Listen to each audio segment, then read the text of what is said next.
objetiva.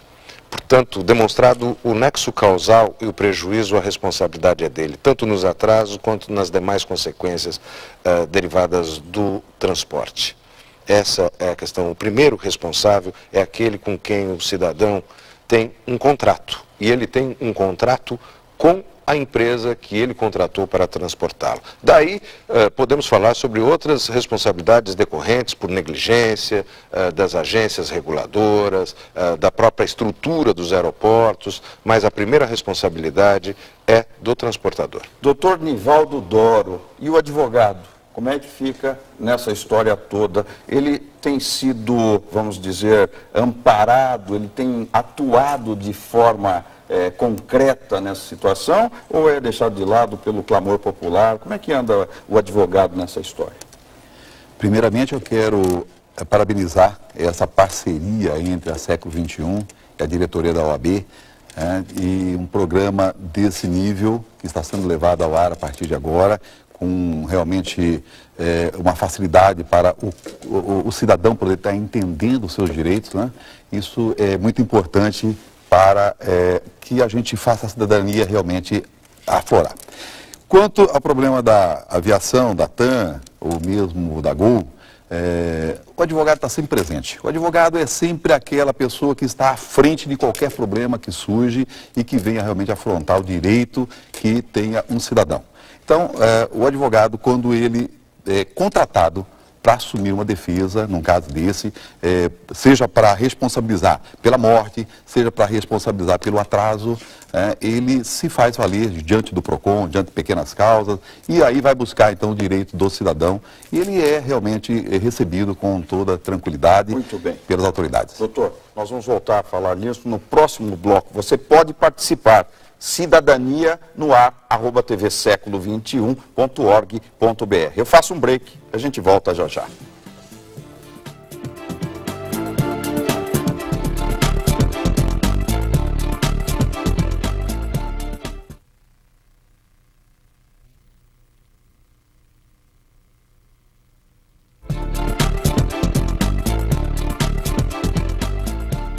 Muito bem, amigos, estamos de volta com Cidadania no Ar.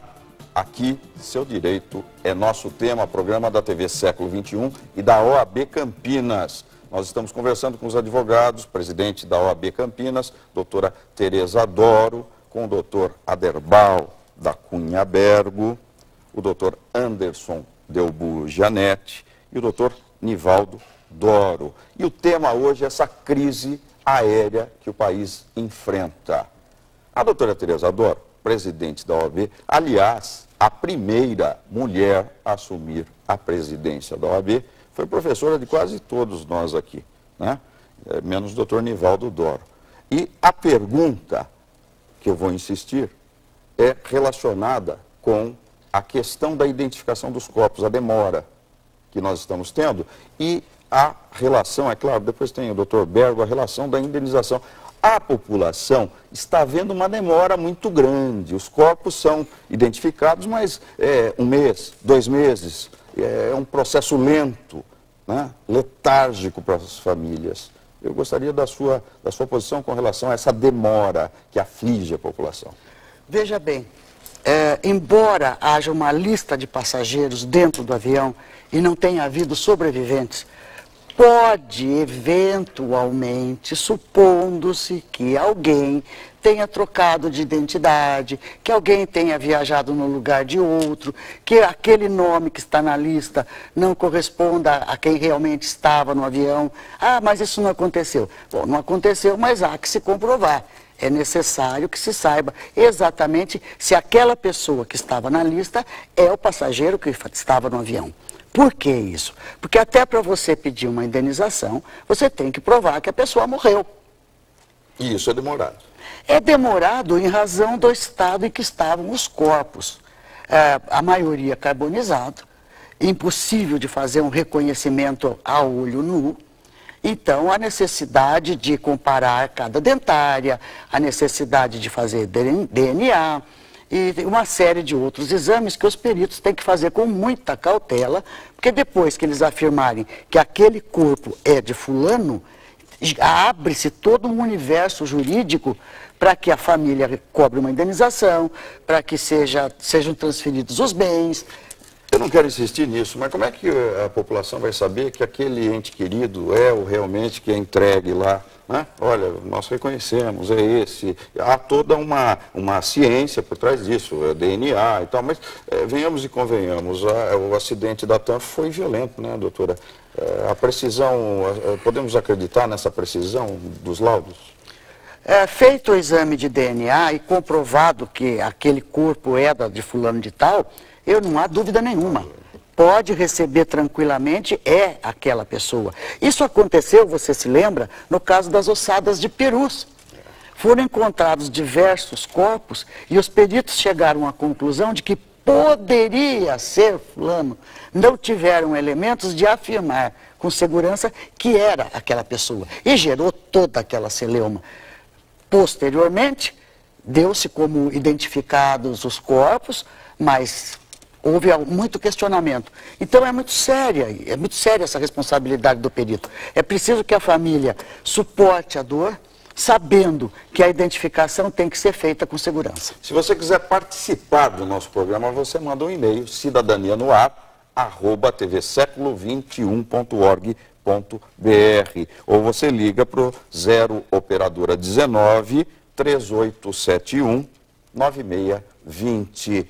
O seu questionamento será respondido aqui, a sua pergunta vai ser respondida aqui, isso é muito importante. Doutor Janete, a empresa TAM anuncia que está pagando aí uma indenização X, eu nem lembro, o senhor deve até saber os valores, um X pelo seguro, né? Eu ouvi dizer em 30 mil reais, qualquer coisa assim, né?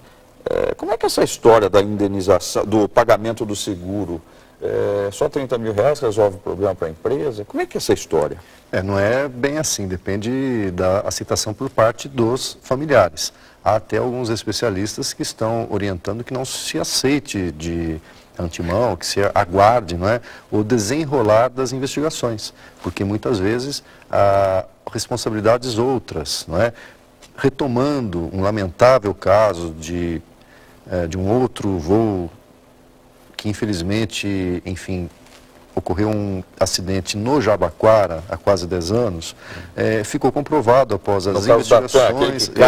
Cai num bairro inteiro. Exatamente. Né? Naquela época ficou, após as perícias, comprovado que foi uma falha de uma peça fabricada por uma indústria americana. Tanto que as pessoas, as vítimas, ou os seus, enfim, os seus representantes, os seus herdeiros, né? As famílias das vítimas acabaram impetrando ações judiciais na justiça americana, onde inclusive as indenizações são maiores, porque o valor da vida, não é? No sistema americano, nós temos observado aí, enfim, um valor indenizatório muito maior do que estamos observando no nosso país. O senhor viaja muito, doutor Aderbal, né? Como todos nós. Aliás, estamos sempre em trânsito e hoje a aviação virou praticamente um transporte muito comum e barato. Como é que fica essa questão? Porque o doutor Janete fala aqui nessa indenização. O cidadão que está ali, ele está desesperado. Ele está desesperado, ele vai recorrer ao PROCON, às vezes não acha o PROCON do seu estado, da sua localidade, onde ele esteja, vai socorrer aí numa situação extrema. Como é que ele deve atuar no seu ponto de vista? Eu não vou perguntar para o diretor do PROCON, vou perguntar para o senhor enquanto advogado. Na hora da crise, o que o senhor recomenda para esse cidadão? Olha, em primeiro lugar, Thanos, o transporte aéreo tornou-se uma necessidade. Não podemos enfocar o transporte aéreo tão somente como um transporte de viagem, de lazer. O país não vive, não progride sem um transporte aéreo efetivo. Eu acho que a primeira reação da população no tocante a essa questão da crise aérea é a demonstração efetiva e o exercício da cidadania com uma efetiva indignação, porque nós vivemos um momento de total insegurança e de irresponsabilidade das autoridades. Me parece que não é o caso de tentarmos focar especificamente